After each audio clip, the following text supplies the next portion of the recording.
Halo Sobat Dunia Seribu Besar, semoga Sobat selalu diberi kesehatan, panjang umur, dan rizki yang melimpah, amin. Sebelum masuk ke alur ceritanya, jangan lupa dukung channel ini ya dengan klik subscribe, like, komen, dan share, terima kasih. Mari kita lanjutkan perjalanan. Li Qiye. Lapisan pedangnya sangat tebal dan kuat karena membawa kekuatan kaisar dan seluruh formasi, menghasilkan kekuatan yang agung. Bahkan seorang abadi akan membutuhkan serangan yang kuat untuk menghancurkan lapisan tersebut, tidak seperti Li Qiye yang hanya membutuhkan satu pukulan. Bagian yang paling menakutkan adalah ia terus bergerak, sepertinya tak terhentikan. Ledakan. Tidak ada tempat untuk bersembunyi sebelum kekuasaan. Pintu masuk yang tersembunyi dipaksa keluar di tempat terbuka dan dihancurkan. Seluruh wilayah pedang hancur, digantikan oleh lubang hitam. Dunia sepertinya terkoyak oleh pukulan biasa ini. Bam! 8 formasi kaisar sejati juga keluar, tertegun. Dia segera mengeluarkan 3 pedang untuk menghentikan pukulannya. Dampak yang ditimbulkannya menggemparkan dunia. Begitu banyak orang yang pusing dan mulai melihat bintang, hampir jatuh ke tanah. Pedang ketiga itu berhasil menghentikan serangan gencar tetapi sang kaisar masih menyimpan darah dan terhuyung mundur beberapa langkah. Energinya mulai mengamuk di dalam. Tidak ada yang mengharapkan perkembangan ini. Orang-orang tahu bahwa raja akan mampu menghancurkan formasi tersebut. Itu hanya pertanyaan bagaimana caranya. Siapa yang mengira hanya diperlukan satu pukulan? Tidak ada yang melakukannya karena mereka berpikir tidak mungkin. Ingat, formasi ini telah membunuh kaisar sejati sebelumnya. Selain itu, hal ini dilakukan oleh kaisar sejati 8 formasi selain menggunakan sumber daya kerajaan formasi segudang. Kekuatannya sungguh tak terbayangkan. Tinju itu menghancurkan seluruh domain dan seluruh formasi itu sendiri. Orang-orang tiba-tiba berpikir bahwa tidak hanya alam fisik tetapi bahkan sungai duniawi pun dapat dihancurkan. Itu sebabnya mereka berdiri di sana, ternganga, dan tidak bisa tenang. Mereka menyadari sekali lagi betapa mereka telah meremehkan kekuatan mengerikan sang raja. 3 pedang pembunuh abadi. Seseorang menyela sesaat setelah melihat pedang kaisar. Kerumunan sekali lagi menoleh untuk melihat 3 pedang kuno yang berhasil menghentikan pukulan tadi. Benda-benda itu kuno dan terbuat dari bahan tak dikenal yang bentuknya menyerupai campuran batu giok dan perunggu, penuh bintik-bintik. Mereka terungkap berlumuran darah kering dari usia yang tidak, itu masih memancarkan aura darah mengerikan seolah-olah itu milik makhluk yang tak terkalahkan, makhluk abadi sejati. Orang-orang bergidik setelah merasakan niat membunuh dari darah itu. Kehadirannya masih begitu mengerikan setelah bertahun-tahun. Mungkinkah pedang ini memang telah membunuh makhluk abadi? Tapi sekali lagi, hal itu tidak mungkin terjadi karena tidak ada seorang pun di dunia ini yang pernah melihat makhluk abadi. Ini hanya menunjukkan bahwa keberadaan mengerikan telah jatuh ke tangan pedang ini. Mereka dapat membentuk formasi kuno pembunuhan abadi. Seorang pakar tua berkumpul. Tentu saja, beberapa orang mengeluarkan air liur sambil menatap pedang karena kemampuan formasi yang terkenal. Memegangnya berarti menggunakan formasi. Begitu banyak orang yang mendambakan harta karun yang menakjubkan ini. Mereka juga memperhatikan darah di bibir kaisar. Li Qiye juga hampir membunuh kaisar di bawah kekuasaannya. Jika bukan karena pedang ketiga itu, mungkin kaisar akan menjadi darah saat ini. Li Qiye tersenyum setelah melihatnya, pedang itu tidak buruk. Aku ingin mereka. Dunia menjadi sunyi. Pernyataan santai ini jelas telah menentukan nasib pedang tersebut. Meskipun kaisar memegangnya, orang-orang merasa seolah-olah mereka sudah menjadi milik Li Qiye. Baiklah. Cepat, aku ingin melihat seberapa kuat formasi yang berada di bawah kendalimu. Li Qiye tersenyum santai, tidak mempedulikan formasi kuno seolah-olah semuanya berada di bawah kendalinya. Kaisar memasang ekspresi yang tidak sedap dipandang. Rasanya tidak enak dilihat rendah seperti ini.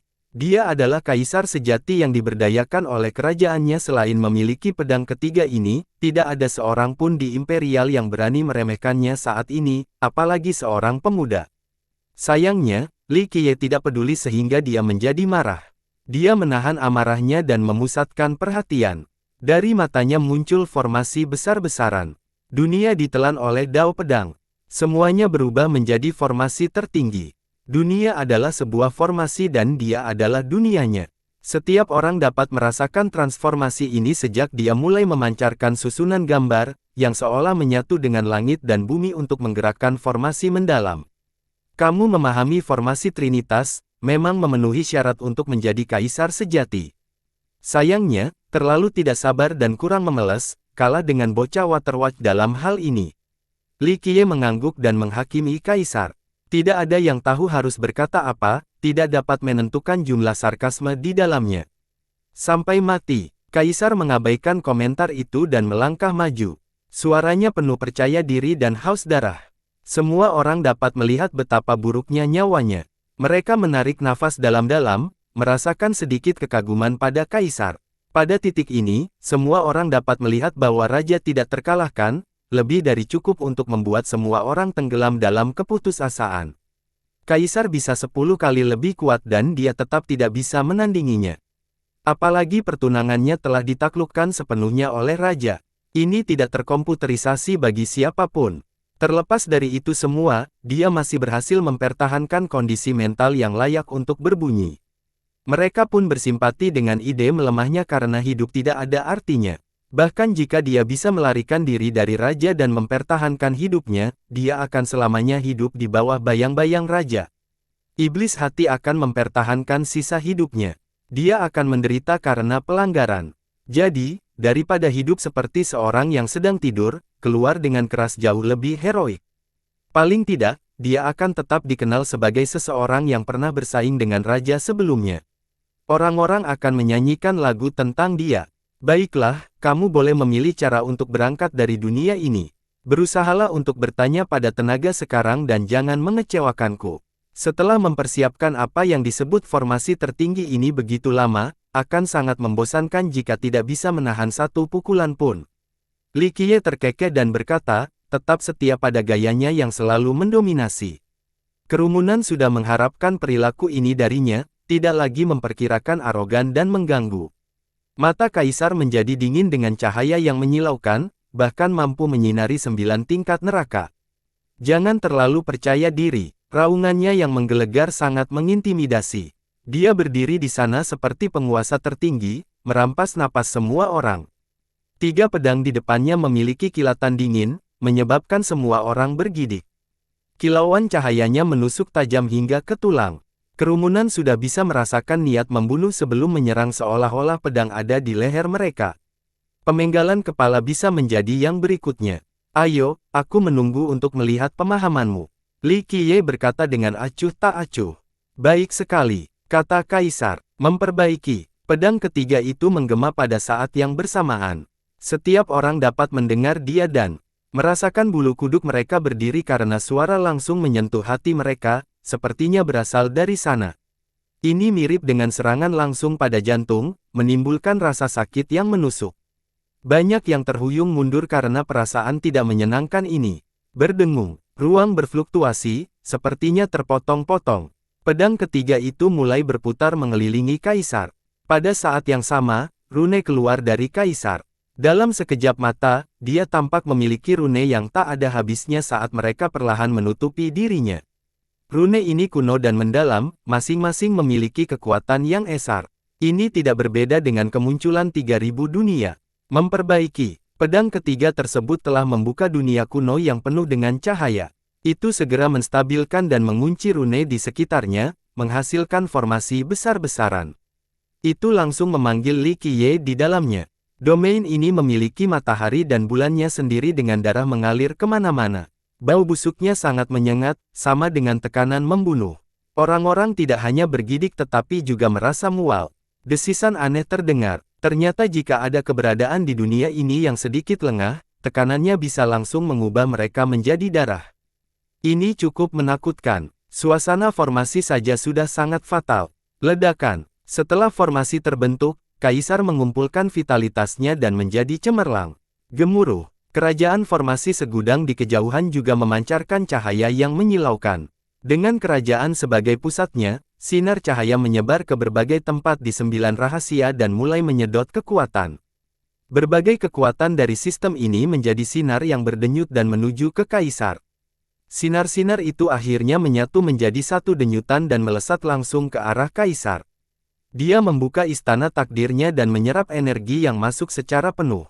Neraka keluar dari tubuhnya dan menghancurkan langit. Dia berubah menjadi dewa suci, berkilau dengan cahaya yang menyilaukan, bukan lagi milik dunia fana. Dia tidak berbeda dengan makhluk dari atas, yang menggunakan pedang kuno untuk memberikan penilaian. Kemampuan pertarungannya melonjak lebih besar dari sebelumnya. Hanya gelombang yang memiliki kekuatan apokaliptik. Kerumunan itu menarik napas dalam-dalam. Bentuknya yang tinggi ini benar-benar kuat, tidak banyak leluhur di 9 rahasia yang bisa melawannya sekarang. Ledakan. Dia kemudian melompat ke formasi kuno dan membaginya menjadi 3 salinan. Ada 3 dari dia sekarang di dalam formasi kuno pembantaian abadi. Mereka identik dan memiliki pancaran cahaya yang sama. Perpecahan tersebut tidak membuat mereka lebih lemah dari aslinya. Yang mana yang asli? Penonton bingung melihat dia bertiga. Mereka membuka pemandangan surga mereka dan mencoba menemukan yang asli. Sayangnya, mereka kecewa karena meskipun mereka berhati-hati, mereka tetap tidak menyadari apapun. Mustahil untuk menyatakan. Bahkan para leluhur pun tekad kepala. Salinannya tidak bisa bertarung di sini. Gumam yang lain. Penggarap dapat membuat avatar dan salinan setelah mencapai level tertentu tetapi mereka jauh lebih rendah dari tubuh aslinya. Beberapa salinan bahkan tidak memiliki kekuatan 20% dari aslinya. Salah satu leluhur mengungkapkan formasi ini dengan serius, Kaisar telah memasuki keadaan khusus dalam formasi ini. Bahkan salinannya sama kuatnya dengan aslinya. Jadi sekarang, dia ada 3 orang, dan mereka semua juga diberdayakan. Formasi ini luar biasa. Yang lain menarik napas dalam-dalam. Ini berarti kekuasaan Kaisar meningkat 3 kali lipat. Ini dikombinasikan dengan atmosfer pembunuh dalam formasi menjadikannya lebih kuat dari biasanya. Jangan kaget, seorang leluhur berkata, formasi ini memiliki asal-usul yang menakjubkan. Hanya sedikit orang dalam sejarah kerajaan formasi segudang yang mampu mempelajarinya. Memperbaiki, Kaisar ketiga masing-masing memiliki 1 pedang. Mereka mengangkatnya di depan mereka dalam posisi menyerang, siap menyerang. Pedang itu memancarkan cahaya keemasan yang menyebar ke para kaisar. Mereka tampak seperti 3 dewa emas dengan aura yang melampaui batas, sangat kontras dengan aura pembunuh yang terpancar dari pedang. Mati, Kaisar meraung dan akhirnya bergerak, dipenjarakan secara vertikal. Memperbaiki, seluruh formasi diaktifkan dengan ketajaman tanpa ampun, cukup untuk membunuh makhluk abadi. Penonton merasakan sengatan tajam di leher mereka seolah-olah merekalah yang dipenggal. Datang, Li Qiye tertawa dan dengan santainya meninju lagi. Pukulan destruktif itu tak terhentikan seperti sebelumnya, menghancurkan segala sesuatu yang dilewatinya, tidak ada pelepasan kembali setelah dirilis. Ledakan, itu ditujukan langsung ke 3 pedang. Penonton menyaksikan dengan napas tertahan, ini bukan pertama kalinya Raja menggunakan tangan kosong untuk melawan senjata. Hasilnya adalah pedang-pedang itu terlempar ke udara, Kaisar terhuyung mundur beberapa langkah. Bahkan di bawah pengaruh formasi, pedangnya masih terhempas dan Kaisar tidak bisa diam melawan kekuatan tinju. Dia berdarah. Namun, seorang penonton yang jeli melihat sesuatu yang jauh dalam formasi tersebut. Semua orang memandang Li Qiye. Benar saja, darah menetes ke kepalan tangan. Lukanya bukan luka serius, hanya luka kecil. Meski begitu, hal ini tetap menggugah penonton karena menonton selalu keluar dengan baik dalam pertukaran ini. Faktanya, dia dengan mudah mematahkan pedang sebelumnya. Ini hanya membuktikan betapa luar biasa pedang kuno ini. Pedang kuno pembunuh abadi terlalu tajam. Seseorang menjadi terkejut dan berkata, "Tidak, tinju yang mulia adalah hal yang paling mengesankan di sini." Seorang leluhur dengan lembut mengkompilasi dan memasang ekspresi serius, rumor mengatakan bahwa senjata pertempuran biasa tidak dapat menahan formasi ini dan akan dipenggal. Namun, dia menggunakan dagingnya namun hanya menyisakan sedikit luka, itu menunjukkan bahwa tubuhnya lebih kuat dari senjata kerajaan. Orang-orang bergidik setelah mendengar ini. Pedang kuno ini dapat memotong baja seperti lumpur namun gagal memberikan kerusakan signifikan pada raja setelah konfrontasi langsung. Lagi, Kaisar kedua menyerang setelah berhasil diusir oleh Li Qiye.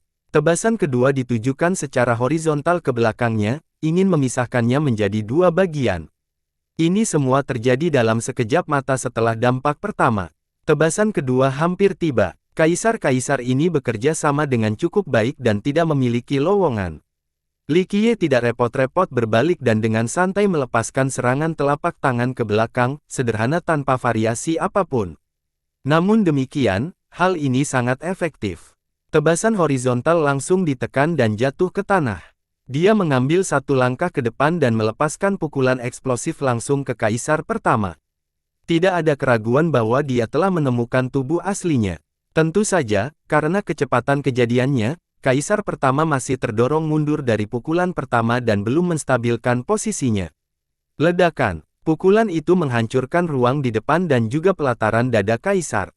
Perlu diingat bahwa pukulan itu sendiri belum melakukan kontak. Memperbaiki. Kaisar ketiga menyatu dengan gelombang energi besar langsung pada pukulan kedua, cahayanya tidak mampu mencapai 9 alam. Gelombangnya tidak terbatas, mustahil untuk dilintasi oleh makhluk hidup manapun. Tenggelam akan menjadi nasib mereka. Pukulannya sebenarnya tampak sangat kecil dibandingkan gelombang pedang, hampir seperti setetes udara di lautan. Gemuruh. Sayangnya, lautan luas ini masih belum mampu menghentikan pukulannya. Hal ini menciptakan tsunami besar dan lautan.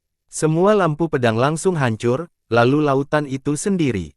Kaisar ketiga juga terhuyung mundur, tidak mampu menahan tinju pemusnahan tersebut. Semua orang menarik napas dalam-dalam setelah melihat ini. Kaisar sejati formasi 8 masih diunggulkan meskipun berada di dalam formasinya, tidak mampu melakukan serangan. Dari awal hingga akhir, Raja belum menggunakan senjata namun ia masih berada di atas angin. Itu cukup menakutkan. Mati. Kaisar pertama menjadi tenang dan terbang ke langit, melepaskan kedalaman pedangnya. Tiba-tiba, 1000 kaisar muncul di atas. Pedang mereka berdenting terus-menerus dan menciptakan jaring yang tak terhindarkan. Bunuh dia. Kaisar kedua dan ketiga juga terpecah menjadi salinan yang tak terhitung jumlahnya dan memulai serangan gencar yang sama. 3000 kaisar dan pedang mereka mengungkap misteri Grand Dao. Seni pedang yang tak terkalahkan dari formasi itu turun, langsung mengelilingi Li Qiye. Gelombang pedang datang dari kiri dan kanan, atas dan bawah. Li Qiye hanya mengangkat tangannya dan menciptakan formasi cerahnya sendiri dan langsung menghentikan serangan gencar. Pedang energi dari segala arah datang dikemas dengan maksud yang beriak, lebih dari cukup untuk menjatuhkan benda langit di atas. Hanya 3 yang cukup menakutkan, tetapi 3000 kaisar. Ini adalah pemandangan yang patut disaksikan. Semuanya disampaikan oleh tebasan ketakutan di dalam formasi, menunggu untuk diubah menjadi darah. Sial, beberapa penonton berkumpul setelah melihat energi pedang yang tak terhindarkan. Tidak, yang mulia masih lebih mengesankan. Seorang ahli berkata, 3000 kaisar masih tidak bisa memindahkannya, itu gila. Semua orang memandang ke arah Li Qiye di dalam penghalangnya. Benar saja, tebasan yang mengamuk tidak mampu menghancurkan pelestariannya. Jika hanya ini yang bisa Anda lakukan, inilah saatnya kematian. Li Qiye mendengus. Mengaktifkan. Kaisar meraung setelah melihat kebuntuan. 3000 kaisar menjadi satu lagi. Memperbaiki. 3 pedang kuno juga menyatu menjadi satu. Itu menjadi lebih besar dengan aura pembunuh yang semakin menguat, menyerupai perancah yang siap memenggal kepala makhluk abadi. Ledakan. Vitalitasnya melonjak ke langit seperti naga yang terbang tinggi. Kemudian melingkari dia dengan cara yang mempesona. Kerajaan pun menjadi bersinar. Seluruh cahaya menjadi satu dengan kaisar. Dia bertambah besar, satu langkah dapat memetakan banyak sekali dao dan siklus sepanjang. Semua orang bisa melihat kesuciannya. Di belakangnya ada sosok samar disertai aura tak terpecahkan milik nenek moyang kuno. Itu memenuhi dunia dan melakukan perjalanan melintasi sungai waktu. Para dewa dan kaisar perlu mundur, semua makhluk lain akan ditekan. Seorang nenek-nenek moyang, kerumunan berteriak setelah merasakan aura mengerikan ini. Seorang nenek-nenek ada di sini. Orang-orang terjatuh ke tanah, gemetar ketakutan. Itu tidak mungkin, ini hanyalah kekuatan sistem 9 rahasia. Seorang leluhur yang serius menjelaskan. Kamu akan jatuh. Kaisar memberikan tebasan vertikal. Semua orang merasa seolah-olah dia adalah nenek moyang saat ini. Kepakaran nenek-nenek moyang. Orang-orang bergidik. Anggota kelompok yang lemah bergerak-gerak di tanah, kehilangan kendali atas tubuh mereka. Memperbaiki. Kekuatan nenek moyang memberdayakan tebasan itu, memungkinkannya menghancurkan zaman dan segala keabadian. Pedang itu melepaskan untaian cahaya. Masing-masing tampak menjelma menjadi bentuk fisik, penuh niat membunuh. Sinar terang ini berakibat fatal, mengarah langsung ke tenggorokan. Tebasan ini akan menghilangkan semua makhluk abadi di dunia. Pedang itu akhirnya memperlihatkan wujud aslinya dan kekuatan yang menakutkan. Binatang purba ini telah menunjukkan taring aslinya. Kaisar tidak mengerahkan kekuatan aslinya sebelumnya. Dia harus berada pada level ini sebelum mampu melakukan tes ini. Ekspresi orang banyak menjadi gelap, ketakutan oleh aura pembunuh ini. Beberapa langsung jatuh ke tanah. Bagus. Li Qiye tersenyum dan dengan santai mengangkat tangannya sebagai imbalan. Memperbaiki. Nyanyian pedang lainnya bisa didengar. Suaranya tidak setajam dan sejelas yang berasal dari pedang pembunuh abadi, namun lebih kuat dengan nada yang lebih mirip dengan bel besar. Pedang perunggu muncul. Itu sebesar gunung, terletak secara horizontal di langit dan menghancurkan bintang-bintang di atasnya. Ukurannya sebenarnya tidak penting, hanya bobotnya yang tak terhitung, pastinya merupakan benda terberat yang pernah ada. Suara membaik. Ia terbang dan menyelimuti pedang lainnya dengan kekuatan murni, tidak ada aura atau teknik pembunuh, hanya kekuatan sempurna yang dapat menghancurkan segalanya.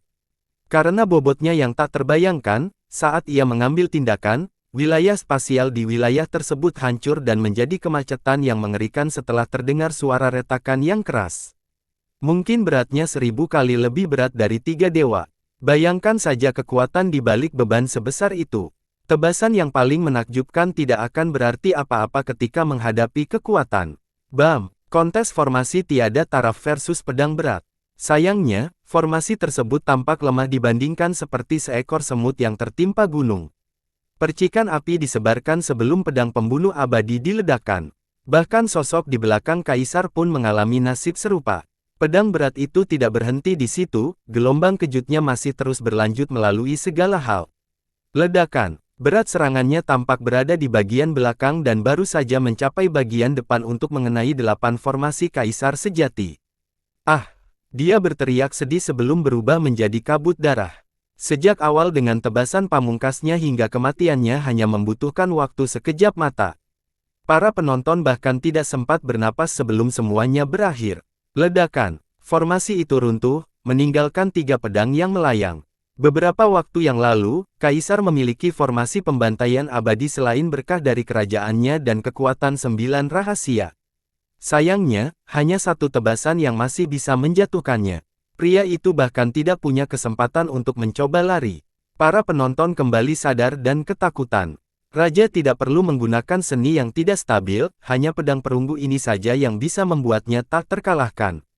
1 tebasan darinya bisa meruntuhkan kerajaan atau garis keturunan. 1 juta-juta daratan akan tenggelam hingga inti bumi. Kekuatan dan sumber daya tersembunyi. Leluhur, dewa sejati, semuanya menjadi abu. 3 kontak pedang abadi masih melayang, tidak terluka oleh sebelumnya dengan pedang perunggu. Itu jelas merupakan harta yang berharga. Tidak buruk sama sekali, milikku. Li Qiye tersenyum dan meraih mereka. Memperbaiki. Pedang-pedang itu menolak membelinya karena mereka sudah memiliki seorang master, dan tidak mau menurutinya. Sayangnya, telapak tangan yang besar tidak memungkinkan terjadinya perlawanan. Mereka langsung ditekan dan menjadi miliknya. Dia melakukan gerakan menyeka sederhana dan menghancurkan segel pedang bersama dengan tanda kerajaan formasi segudang. Tidak ada keraguan bahwa tuan mereka telah berubah pada saat ini. Kerajaan tidak akan bisa memanggil mereka kembali. Berdengung. Tiba-tiba, kabut berdarah menyala. Kekuatan kondensasi terjadi. Apa yang sedang terjadi? Seorang ahli yang kuat memperhatikan hal ini. Bayangan kaisar sejati formasi 8 muncul di kabut berdarah, hanya seukuran kepalan tangan. Dia belum mati karena takdir yang sebenarnya belum hancur. Seorang leluhur menemukan penjelasannya. Kaisar sejati adalah wilayah yang tangguh. Dewa sejati akan menjadi abu setelah terkena tebasan itu. Namun, nasib sebenarnya kaisar ini masih utuh. Ia hanya membutuhkan waktu dan kondisi tertentu untuk menciptakan tubuh baru dan hidup kembali. Sayangnya, kamu sudah dikutuk. Li Qiye tertawa kecil setelah melihat ini. Memperbaiki. Dia dengan santai menggunakan pedang barunya. Mereka semua menyampaikan serempak. Tidak. Bayangan sang kaisar berteriak dan akhirnya merasa takut. Dia ingin melarikan diri pada detik terakhir ini. Brengsek, sudah terlambat. Nasib aslinya langsung terpotong oleh pedang ketiga itu. Itu menjadi padam dan menyebar menjadi partikel-partikel cahaya. Kerumunan menyaksikan cahaya yang perlahan menyebar sambil gemetar di dalam. Ini menandakan kematian kaisar. Dia tidak ada lagi di dunia ini, akhir dari seorang jenius yang hebat. Setiap orang menjadi emosional dan tidak bisa berkata-kata, meski dengan perasaan yang berbeda. Tidak hanya di 9 rahasia tetapi di seluruh kekaisaran, 8 formasi kaisar sejati adalah keajaiban yang brilian. Menjadi seorang kaisar di usia yang begitu muda berarti ia memiliki potensi yang tidak terbatas. Beberapa orang mengira sebagai orang nomor 1 dalam 9 rahasia. Mereka memandangnya sebagai teladan ketika mereka berusaha menjadi lebih baik dan terkenal, mungkin mencapai kerajaan seperti dia. Sayangnya, mereka menyaksikan kematian hari ini setelah menderita kekalahan total di tangan raja, seseorang yang mereka anggap remeh. Pembalikan ini merupakan ironi bagi para penggemar kaisar. Para ahli yang lebih tua tidak merasakan hal yang sama. Mereka merasa merinding karena raja sudah tak tersentuh sekarang. Nasib 9 rahasia telah ditentukan. Setiap orang harus mematuhinya di masa depan. Mereka juga tahu bahwa tidak ada gunanya menentang raja. Tindakan tersebut merupakan tindakan bunuh diri dan berpotensi menimbulkan kehancuran sekte. Pemerintahan terornya akan jauh melebihi pemerintahan Lucidity King. Bingci Hanyu menghela nafas dengan lembut setelah melihat ini. Dia telah mencoba yang terbaik untuk meyakinkan kaisar sebaliknya. Dialah yang memilih jalan ini. Keheningan kembali muncul di 9 pegunungan yang terhubung dengan cara yang mengerikan dan terhenti. Kematian Ma Mingchun tidak seberat kematian kaisar. Tentu saja banyak yang terkejut dan takut pada raja setelah kematian Mingchun, namun kaisar sejati formasi 8 adalah bintang yang sedang naik daun. Dia memiliki begitu banyak potensi dan akan mencapai tingkat yang lebih tinggi di masa depan. Mingchun adalah matahari terbenam, berdiri di puncaknya. Itu sebabnya kematiannya tidak begitu mengejutkan. Akhir dari seorang jenius. Seorang ahli tersenyum pahit. Faktanya, beberapa orang tidak tahu bagaimana perasaannya. Sejak kelahirannya, kaisar sejati formasi 8 ditakdirkan untuk menjadi hebat karena keturunannya yang luar biasa dan bakatnya yang luar biasa. Terlebih lagi, karakter dan kepribadiannya adalah yang terbaik, seekor naga di antara manusia. Semua orang tahu betapa kerasnya dia berlatih Dao, jadi pencapaiannya saat ini diharapkan. Jadi, mereka percaya bahwa dia memiliki gen yang unggul dan akan menjadi secemerlang matahari, simbol generasi muda. Di sisi lain, raja adalah anak haram, yang disembunyikan oleh Lucidity King. Apalagi ia menjadi tiran setelah pewaris tahta. Jadi ini adalah kasus seorang anak ajaib versus seorang tiran yang hilang. Sayangnya, pahlawan dalam cerita tersebut hilang hari ini. Kenyataannya seringkali kejam dan ironis. Meski begitu, yang bisa mereka lakukan hanyalah menatap raja dengan ketakutan, tidak berani mengucapkan sepatah kata pun. Mengatakan tidak padanya saat ini berarti mendekati kematian dan pemusnahan total. Li Qiye mengingat 3 pedang abadi dan menatap ke arah kerajaan formasi segudang, "Yah, setidaknya kamu masih melamar seperti leluhur yang baik." Orang-orang juga melihat ke arah kerajaan setelah mendengar ini. Mereka ingat bahwa ia juga memiliki salah satu dari 5 leluhur tertinggi. Beberapa orang percaya bahwa di luar Lucidity King, 5 leluhur adalah yang terkuat dalam 9 rahasia. Namun, leluhur ini tidak ikut campur selama duel antara kaisar dan raja, tidak ada serangan diam-diam, tidak seperti Ma Mingchun. Dia masih belum mengambil tindakan untuk menyelamatkan kaisar yang sesak napas. Mengapa leluhur tertinggi itu tidak membantu? Seorang pemuda bertanya. Nenek-neneknya menatap tajam ke potretnya dan berkata, kultivator tidak hanya fokus pada kekuatan tetapi juga karakter. Leluhur tertinggi mewakili sekte dan juniornya, jadi seseorang tidak boleh bertindak tercela. Itu akan berdampak buruk pada nenek moyangnya sendiri dan merusak reputasi sektenya. Memang, nenek moyang yang berbeda setuju, bagaimanapun, ini adalah duel yang adil antara kaisar dan yang mulia. Ditambah lagi, kaisar berhasil mempertahankan prestise dan reputasinya. Beberapa orang mengingat penyergapan dari Tang Hexiang dan kemudian Ma Mingchun. Keduanya adalah karakter bergengsi, komandan pengawal istana dan komandan pusat yang juga seorang abadi. Semua orang terkejut ketika mereka memutuskan untuk menyergap Li Qiye dan memandang rendah mereka karena melakukan hal tersebut. Meski demikian, hal ini berdampak buruk bagi penonton muda. Jika orang-orang besar ini bisa menyergap orang lain, mengapa mereka tidak melakukan hal yang sama? Pikiran buruk ini menghabiskan sebagian dao lurus para pemuda. Memulai pertarungan dengan keunggulan angka adalah satu hal, itu sudah cukup buruk. Seorang leluhur dengan tegas menyatakan, tetapi serangan diam-diam adalah tindakan yang sangat hina. Jika semua orang di sistem tercela sampai tingkat ini, sistem akan hancur pada waktunya. Saya setuju. 8 formasi kaisar sejati melakukan pekerjaan dengan baik. Meskipun dia telah meninggal dunia, dia masih melakukan perlawanan yang adil dan terhormat, kematian yang layaknya seorang kaisar. Nenek moyang dari kerajaan formasi segudang pada saat genting ini menenangkan diri dengan baik, tidak menyergap untuk menyelamatkan bakat sektenya. Banyak leluhur yang menyetujui pandangan ini. Contoh ketakutan buruk yang diberikan oleh Ma Mingchun dan Tang Hexiang akan berdampak pada murid-murid muda mereka. Ini adalah saat yang tepat untuk memberikan ceramah untuk membenahi mental mereka. Ledakan, cahaya tak melonjak dari kerajaan formasi segudang, yang berpuncak pada api yang menyala di biru liar di sana dan mencapai alam. Sosok raksasa muncul di dalam kerajaan, megah dan perkasa, bintang-bintang di atas kepalanya dan lautan di bawah kakinya. Mau tak mau orang-orang ingin tunduk pada lelaki tua ini. Aura menakutkan dari yang abadi membawa 9 rahasia seperti badai. Nenek leluhur tertinggi dari formasi segudang. Orang-orang dapat melihatnya meskipun jaraknya sangat jauh. Tunggu, apakah nenek moyang juga ingin ikut serta dalam hal ini? Berusaha mengerahkan tenaga melawan raja. Beberapa spekulasi, pilihan apa lagi yang mereka punya? Seorang ahli tua berkata, raja tidak terpecahkan. Begitu dia mengambil kembali tahta, kerajaan formasi segudang akan menjadi yang pertama dalam daftarnya, jadi jika mereka tidak mengerahkan seluruh kemampuannya sekarang, kapan? Kerumunan saling melirik. Perseteruan ini memang telah melampaui batas. Mediasi, dan kukira aku baru saja memujimu. Kehilangan kesabaranmu. Li Qiye melihat tersenyum sosok besar itu. Ledakan, pilar cahaya lain muncul dari klan Bingci. Dentingan senjata yang nyaring terdengar, senjata lain di dunia juga bergema dengan dengungan. Seorang lelaki tua lain muncul dengan senjata melayang di atasnya. Itu memancarkan kekuatan kekuasaan yang tak ada habisnya, tampaknya mampu menekan setiap artefak lainnya. Nenek leluhur Bingci tertinggi, teriak yang lain, itu istirahat total. Salah satu leluhur mengenali senjata yang melayang di atas kepalanya.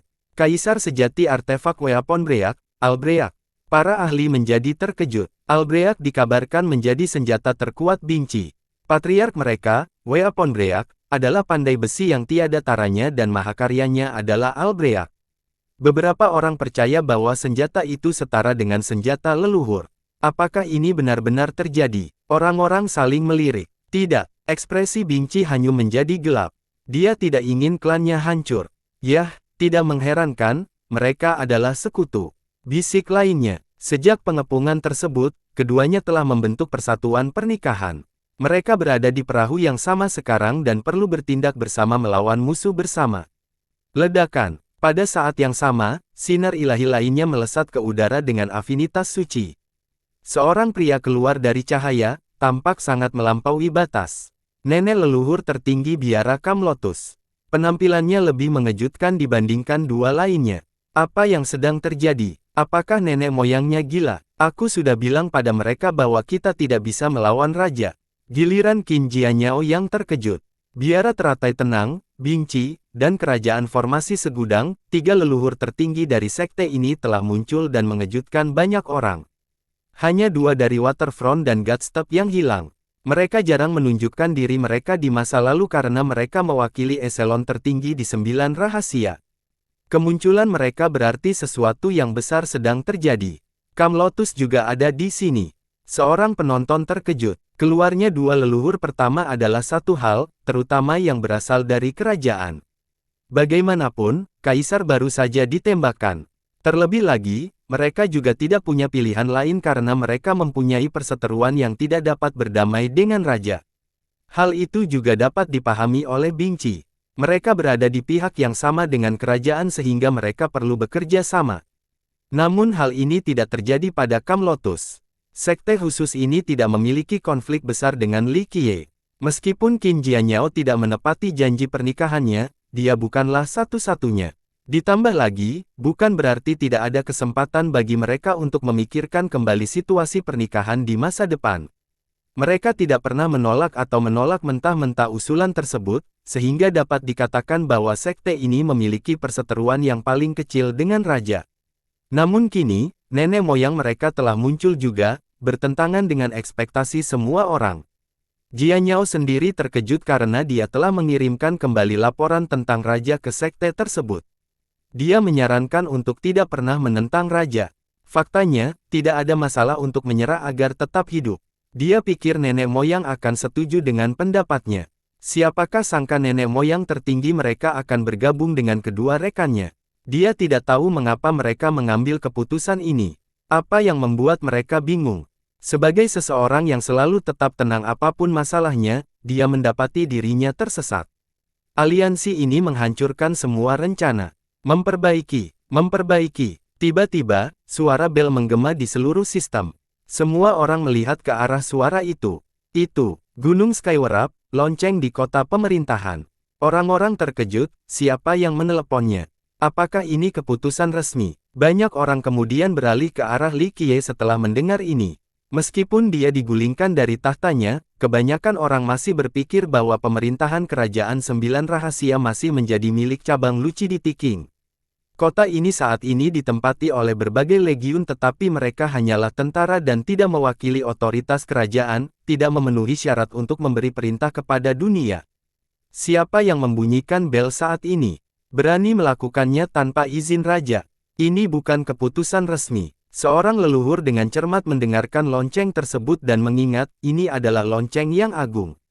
Sudah lama tidak digunakan. Apa itu? Anak-anak muda belum pernah mendengar tentang bel ini. Lonceng itulah yang melambangkan otoritas. Nenek moyang yang mengejutkan itu menjelaskan, lonceng ini selalu ada di dinasti Perang Sein tetapi disimpan oleh kabinet suci. Hanya merekalah yang dapat meminta deklarasi ke seluruh dunia. Kabinet suci. Orang-orang pernah mendengar nama ini sebelumnya, yang dihancurkan oleh Lucidity King.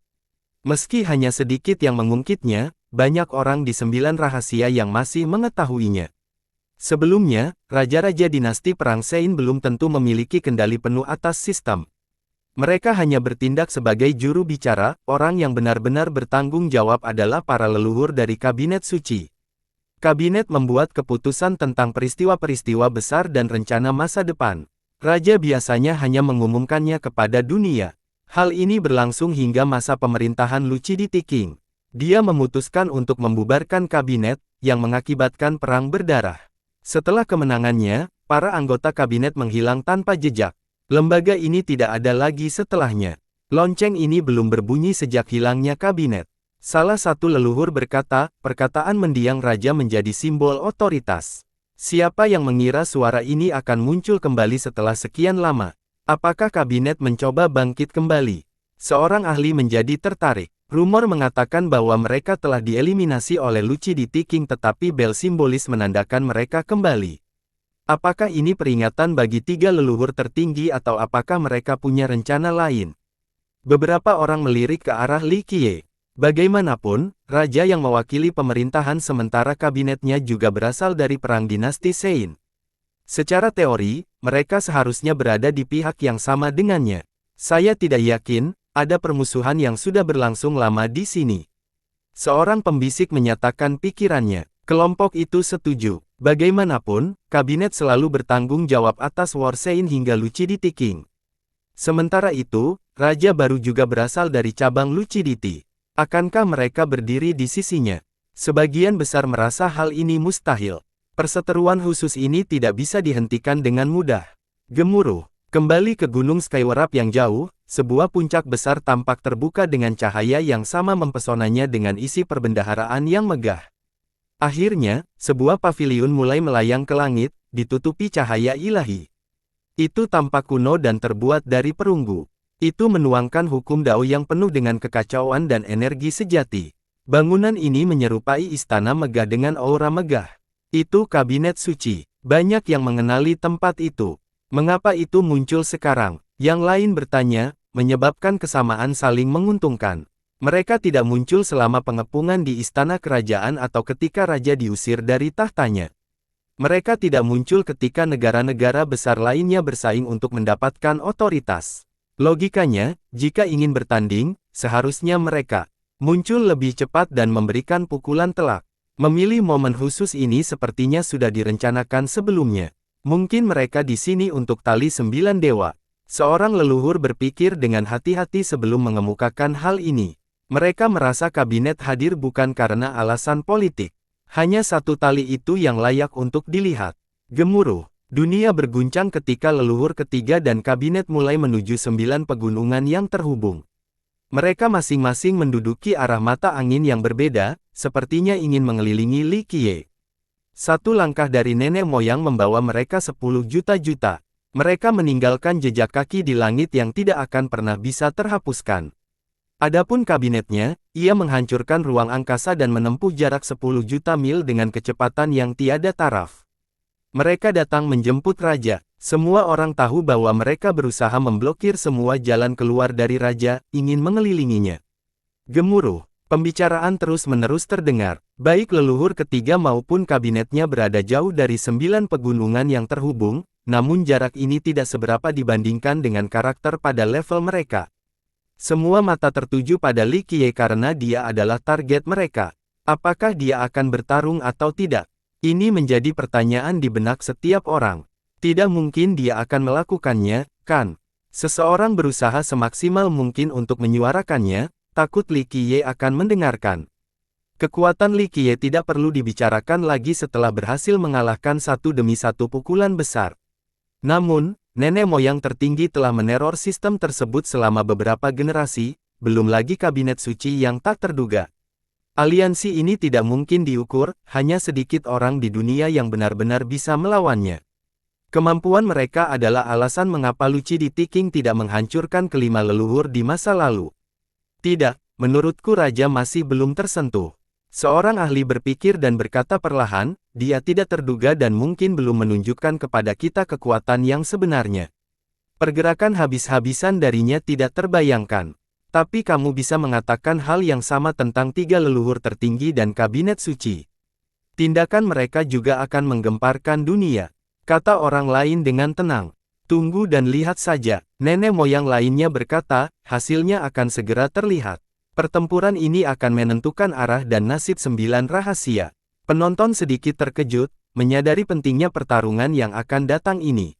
Jika raja kalah, akan terjadi perebutan supremasi antara 3 sekte, mungkin jalan buntu.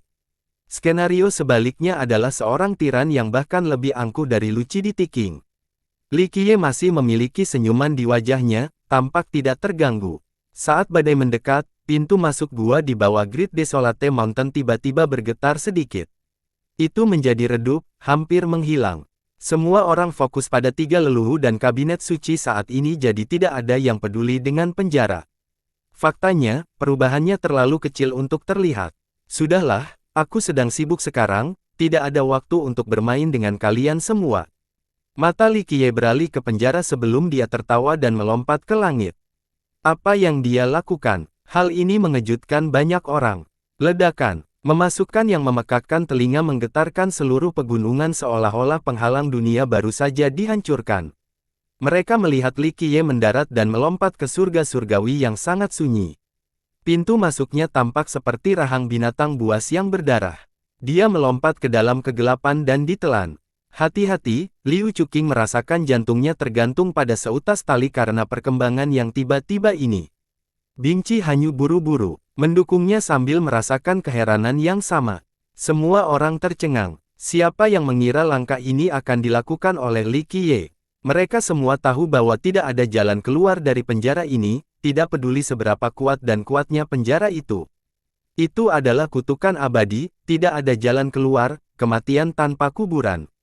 Lucidity King telah melemparkan banyak musuh kuat ke dalam penjara ini dan mereka tidak pernah terlihat lagi.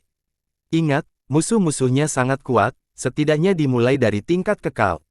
Sayangnya, para orang abadi ini masih menghilang ke dalam penjara ini. Kisah-kisah ini menciptakan suasana suram di penjara. Masalahnya di sini adalah tidak ada seorang pun yang memaksa Li Qiye melakukan hal itu. Tindakan yang tampaknya bunuh diri ini membuat rahangnya ternganga. Orang-orang menatap ke arah penjara mulut dengan lebar terbuka. Apakah dia gila dan ingin bunuh diri? Mengapa dia melompat ke penjara surgawi yang sangat sunyi? Seseorang tergagap. Beberapa tidak mempercayai mata mereka sendiri.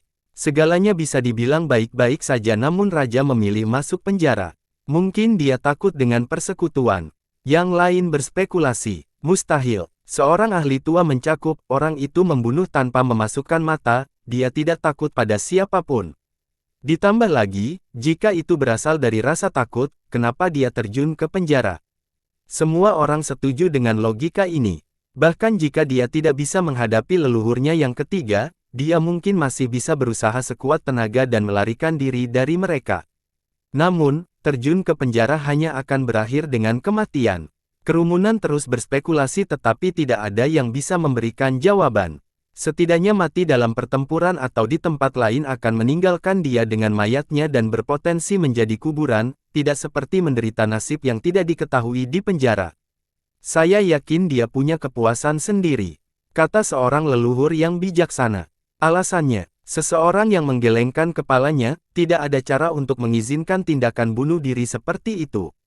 Semua rencana dan keputusan tidak ada gunanya karena dia akan mati di sana. Nenek moyang tidak memberikan tanggapan karena lelaki itu juga masuk akal, tidak ada seorang pun dalam sejarah yang berhasil meninggalkan penjara. Ini memang pilihan yang impulsif. Dia seharusnya menunggu untuk melihat perkembangannya. Dia mengalah. Gemuruh. Leluhur ketiga dan kabinetnya berhasil sampai ke Pegunungan Sembilan terhubung beberapa saat setelah tersandungnya Li Qiye. Mereka menatap pintu masuk penjara yang gelap gulata dan menjadi bingung. Mereka datang bersiap untuk bertarung sampai mati dengan Li Qiye, tapi sekarang, sepertinya usaha mereka sia-sia. Mereka cukup siap, baik mental maupun strategi, namun begitu sampai di medan perang, lawan langsung bunuh diri.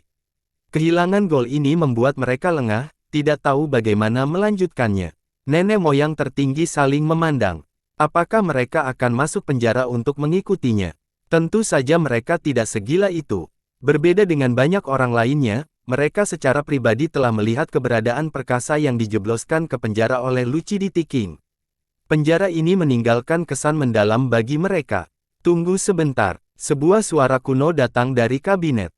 Nenek moyang ketiga tidak punya pilihan lain dan memutuskan untuk mendarat di tanah, menunggu. Ada mata lain yang diamati semuanya, Southpeak Woodcutter. Asap dari pipa tembakau menutupi wajahnya yang sudah tua. Meski begitu, matanya masih tetap bersinar seperti biasanya. Mungkin keajaiban akan terjadi. Apakah penjara itu benar-benar berisi rahasia keabadian? Dia berada sambil mengepulkan lingkaran asap. Dia menyaksikan tanpa berkedip sekalipun, sangat berharap Li Qiye bisa kembali hidup karena dia juga penasaran dengan rahasia penjara itu. Ledakan, Li Qiye jatuh dari langit dan mendarat di penjara. Pasir berceceran di bawah kakinya. Setelah posisinya stabil, dia melihat sekeliling dan melihat pasir kuning di mana-mana. Jika dilihat lebih dekat, pasir di sini berbeda dengan pasir di gurun. Itu dikeringkan dengan warna kuning terbakar seolah-olah ada sesuatu yang membakar seluruh tempat. Jika seseorang membuang pasir ke dalam wajan dan memanggangnya dengan suhu tinggi, inilah hasilnya. Apalagi ada tanda-tanda kristalisasi, setidaknya di bagian luar. Orang yang berilmu pasti akan menarik nafas dalam-dalam dan merasa takut setelah melihatnya karena hanya suhu yang sangat tinggi yang dapat menciptakan kawasan ini. Nyala api biasa tentu saja tidak bisa melakukannya. Makhluk yang tak terkalahkan pasti telah mengubah tempat ini menjadi bumi hangus. Biasanya, tanah yang rusak seperti ini akan melebur menjadi satu bagian, entah itu butiran pasir, kerikil, dan lumpur, mirip dengan proses porselenisasi. Uniknya tempat ini hanya tersisa pasir mengkristal jenis ini, baik bintik di permukaan maupun di bawah. Semuanya mengalami suhu yang merata. Itu berarti makhluk ini tidak hanya kuat tetapi juga memiliki tingkat penguasaan api yang sangat tinggi, tidak sembarang nenek moyang bisa melakukan hal ini, dan mereka memerlukan proses pemanggangan yang lambat dalam jangka waktu yang lama. Jadi, gurun ini adalah hasil dari prestasi yang tak terbayangkan dan api sejati yang tiada taranya. Langit adalah hamparan yang kacau. Seorang master yang menggunakan pencahayaannya tidak akan bisa melihatnya. Seluruh warna biru itu sepertinya tersegel. Ini adalah penjara besar yang tidak ada peluang untuk melarikan diri. Li Qiye menarik napas dalam-dalam dan merasakan udara terasa panas di dalam paru-parunya. Tenggorokannya juga terbakar. Dia dengan hati-hati menganalisis sensasi ini, menangkap rasa bersahaja dari udara. Itu agak lembab, hampir tidak terdeteksi dalam suhu panas yang tinggi ini. Ini benar-benar di sini. Dia tiba, orang tua itu benar-benar memanfaatkan situasi ini dan memberiku masalah yang sulit ini, apakah dia ingin aku mengumpulkan semuanya? Dia tersenyum dan melihat sekelilingnya sebelum memilih arah. Pasir panas dan udara sangat tidak nyaman. Suasana yang menekan juga tidak membantu. Orang-orang pada akhirnya akan menjadi gila setelah terjebak di dalam sangkar ini beberapa saat. Sepanjang perjalanan, ia menemukan banyak kerangka dengan berbagai bentuk kuburan di pasir. Salah satunya sangat besar, hanya menunjuk saja yang panjangnya lebih dari 10 meter. Bisa dibayangkan betapa besarnya keseluruhan benda itu. Ada juga yang lebih kecil. Tulang mereka berkilau seperti logam, bukti keperkasaan mereka saat masih hidup. Meski sudah lama sekali, keilahian mereka masih tetap ada. Orang akan menemukan bahwa beberapa mayat-mayat ini telah mati pada zaman kuno, tidak seperti mayat-mayat yang mati pada 1 atau 2 generasi sebelumnya. Yang pertama sudah semakin rusak. Jelas sekali bahwa di masa lalu, banyak makhluk yang dipaksa masuk ke tempat ini. Ini terjadi jauh sebelum terciptanya sistem 9 rahasia. Ingat, orang ini tidak dibangun oleh 9 rahasia leluhur dan juga tidak disempurnakan secara pribadi olehnya. Rumor mengatakan bahwa dia tiba dari lokomotif, Baopo, lalu dia menempatkannya di sistemnya. Yang lain percaya bahwa dia mendapatkan penjara itu dari tanah kuno yang berbahaya. Dia menariknya dan menggabungkannya dengan sistemnya selama proses penyempurnaan sistem. Singkatnya, tempat ini sudah ada jauh sebelum 9 rahasia. Tuan sebenarnya diketahui dan asal-muasalnya masih belum. Saat Li Qiye bergerak maju, dia melihat lebih banyak sisa dari sistem 9 rahasia. Banyak tahanan kuat yang dijebloskan ke sini. Jadi di masa lalu, para pemimpin sistem ini juga pernah memasukkan orang ke penjara. Praktik ini akhirnya berhenti hingga generasi Lucidity King. Apa tujuan balik ini? Apakah tempat ini benar-benar hanya sebuah penjara? Tidak ada yang tahu penjelasannya. Siapa yang tahu sudah berapa lama Li Qiye berjalan? Mustahil untuk mengetahui aliran waktu di tempat terpencil ini. Hahaha, orang yang hidup. Semburan tawa gelap menggema saat sesosok tubuh keluar dari pasir. Itu adalah seorang lelaki tua dengan 8 tangan. Dia tampak tua dengan vitalitas yang memudar, tetapi 8 lengannya masih berotot dengan cahaya keemasan, sepertinya terbuat dari emas. Otot dan pembuluh darahnya yang menonjol tampak seperti naga emas melingkari lengan, pemandangan yang luar biasa. Ledakan, gundukan pasir di sebelahnya pun meledak dan keluarlah kepala banteng. Sosoknya yang berat mendarat di pasir seperti gunung, menyebabkan bintik pasir kemana-mana.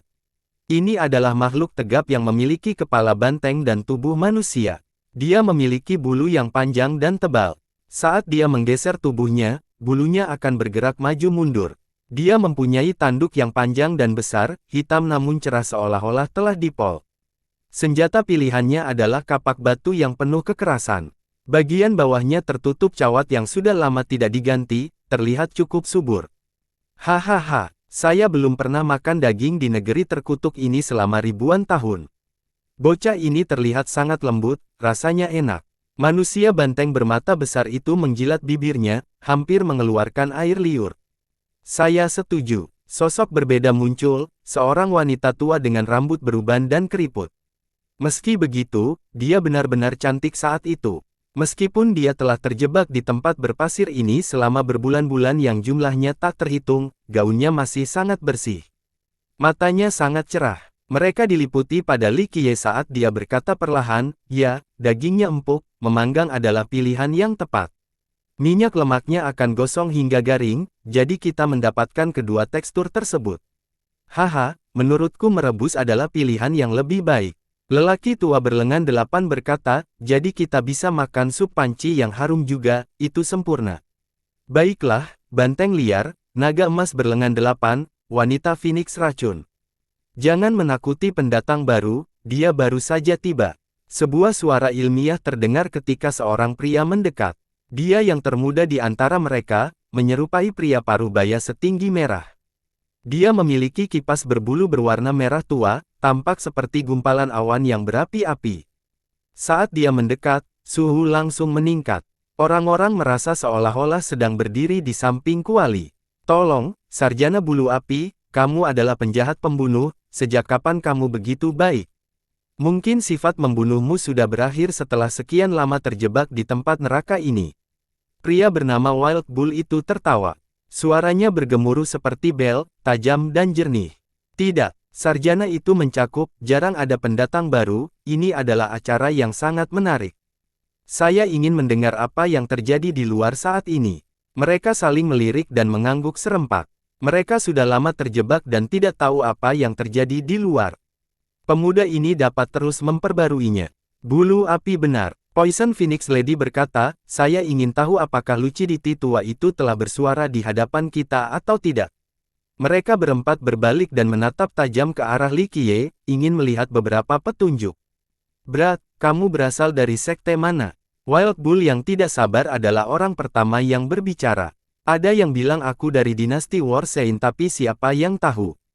Li Qiye mendengus. Dinasti, Perang Suci, Kerajaan Kakek Tua. Keempatnya saling bertukar pandang. Hahaha bocah nakal, kejahatan besar apa yang kamu lakukan hingga dijebloskan ke penjara surga ini?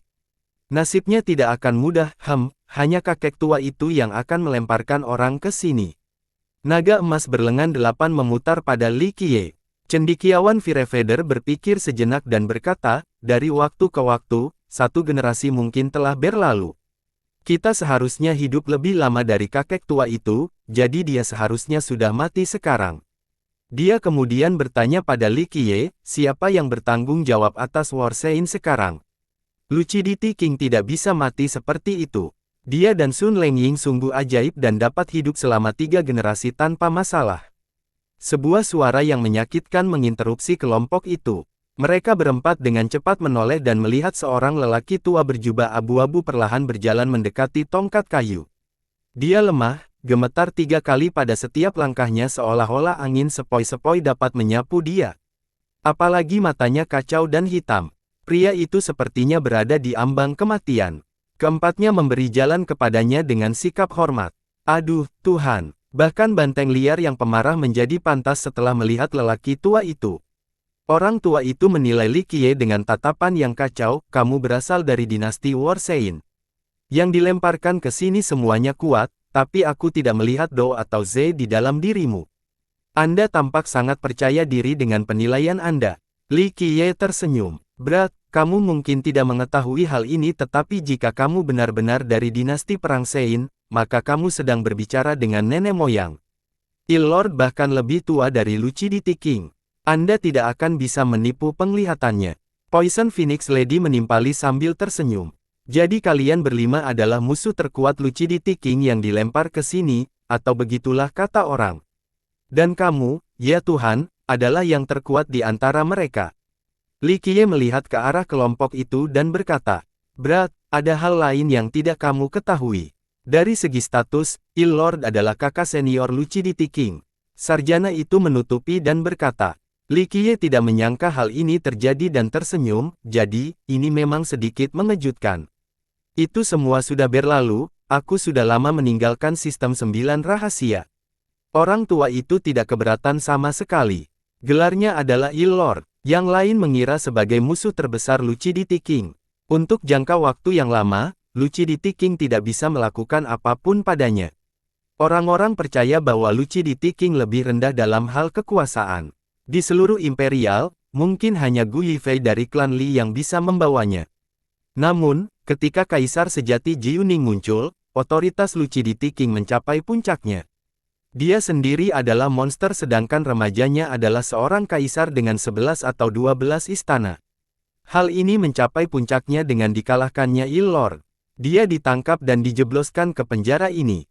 Meskipun sebagian besar orang mengetahui tentang persaingan mereka, hanya sedikit yang menyadari bahwa mereka sebenarnya adalah saudara bela diri. Ya Tuhan menunjukkan bakat luar biasa di masa mudanya. Kedua bersaudara ini selalu bersaing satu sama lain di sekte mereka. Faktanya, Lucidity King mungkin tidak akan mendapatkan tahta saat itu jika Lord yang jahat terus tinggal di dinasti Warsain. Keduanya berjalan di jalur yang berbeda.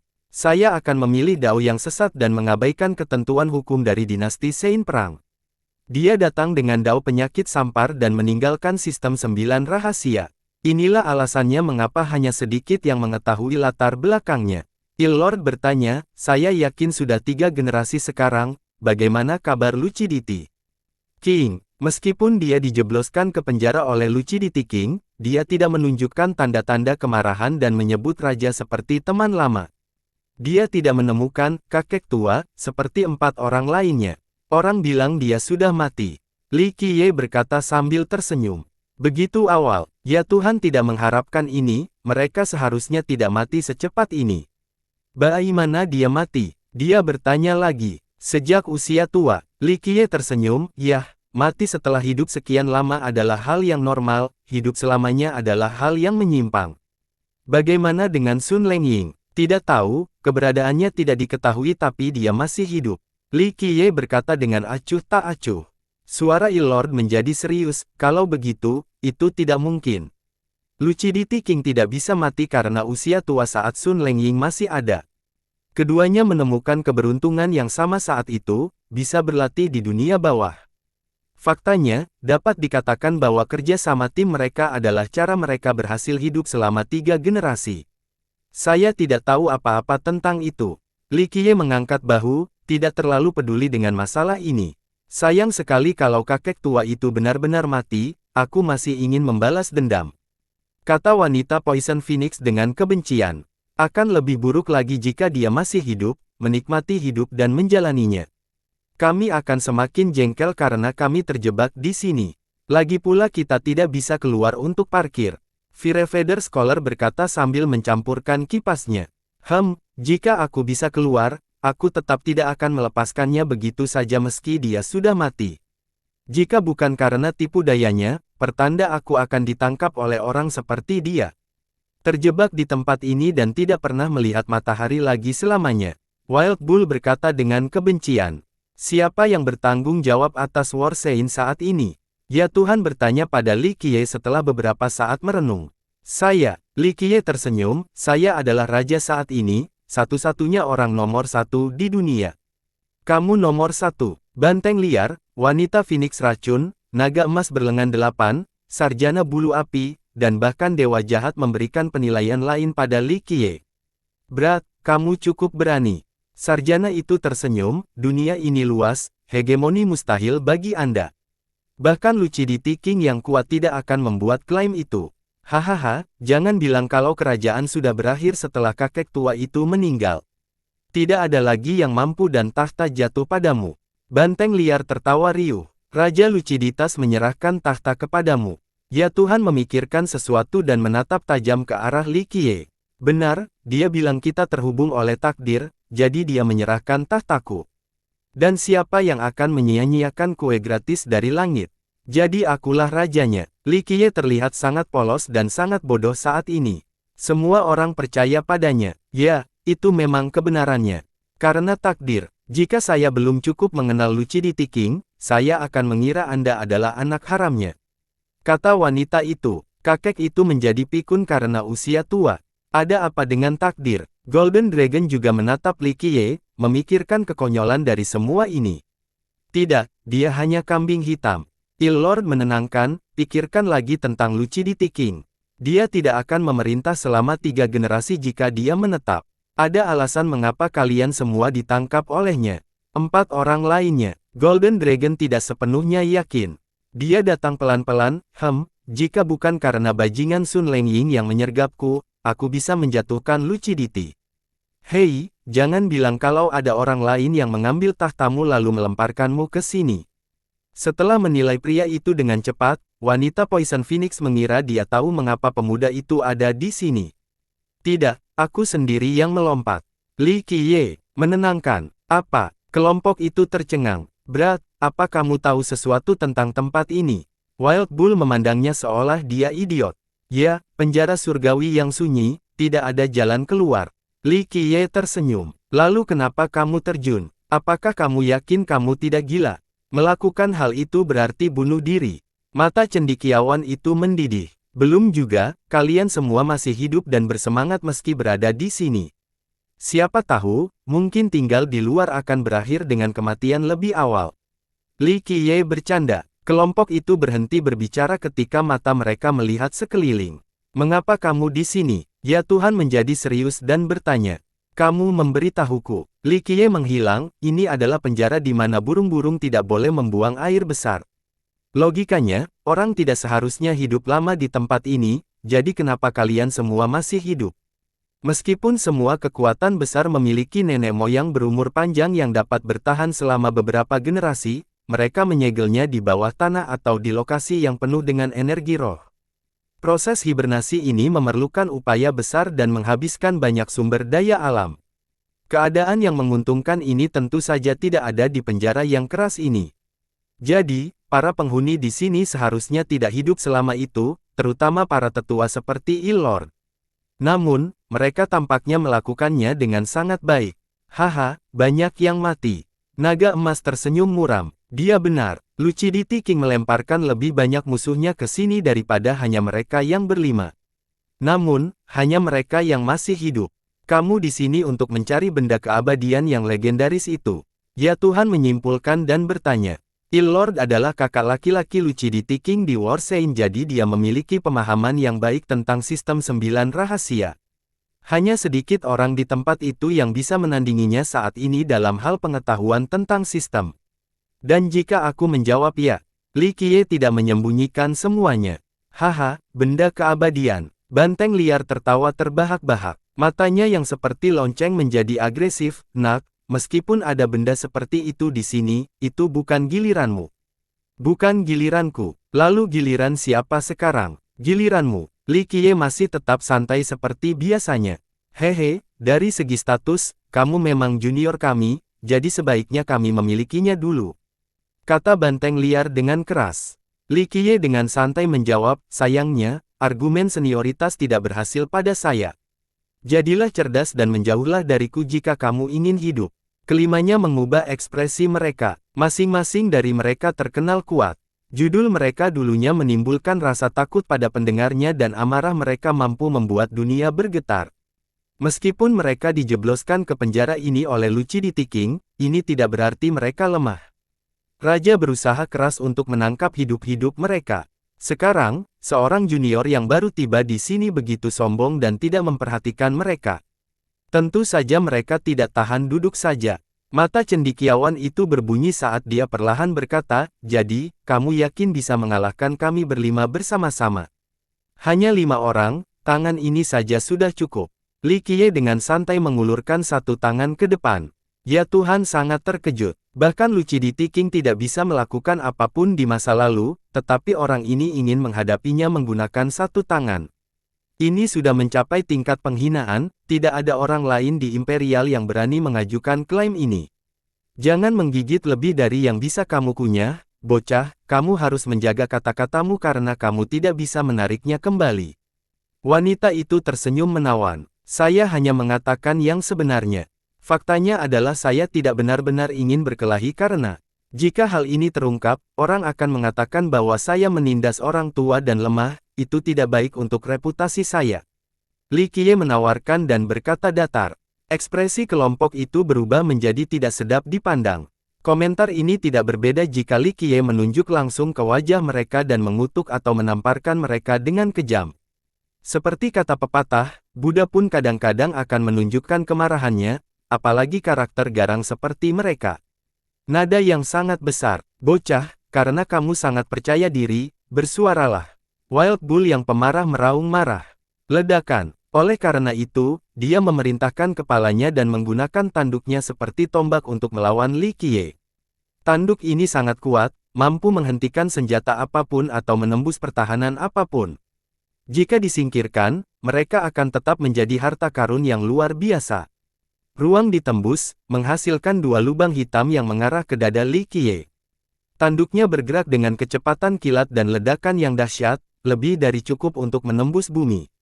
Ledakan. Li Qiye menggunakan telapak tangannya untuk menghentikan mereka. Klakson tersebut bersentuhan dengan percikan api yang berterbangan kemana-mana tetapi tidak menimbulkan kerusakan apapun. Anggota kelompok lainnya terkejut karena mereka pernah bertarung melawan Wild Bull sebelumnya dan mengetahui betapa tangguhnya tanduk ini. Konfrontasi langsung bisa mengakibatkan senjata mereka patah, tapi tangan kosong orang ini bisa dihentikan. Retakan. Sebelum mereka bisa tenang, Li Qiye dengan santai memutar tangannya dan mencabut salah satu tanduknya, lebih baik darah kemana-mana. Bam! Dia berubah menjadi serangan telapak tangan, memukul kepala manusia banteng itu. Sosok raksasa makhluk itu terjatuh ke belakang seperti gunung. Dia menjadi pucat dan mulai melihat bintang-bintang, tidak bisa bangun. Wild Bull berimbang dengan mereka, ya Tuhan menjadi satu-satunya yang melayaninya. Sayangnya, dia telah dikalahkan oleh Li Qiye hanya dengan menggunakan satu tangan. Giliran saya, naga emas berlengan 8 meraung. Lengannya terangkat ke langit seperti 8 naga yang memamerkan taringnya dan mencabik-cabik dunia. Aura drakonik berkecamuk sejauh jutaan mil seperti badai. Ledakan. 8 serangan telapak tangan dengan gambar seekor naga turun dari atas, langsung menuju ke arah Li Qiye. Cakar tajamnya bisa melukai apa saja. Gemuruh. Dalam sepersekian detik ini, beberapa pukulan tersambung dengan keras.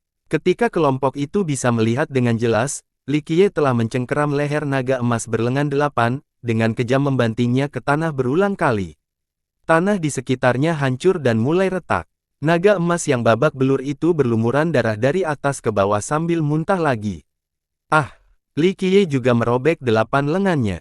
Dia telah menjadi naga emas tanpa senjata. Pembantaian brutal ini terjadi dalam hitungan detik. Berhenti, bocah.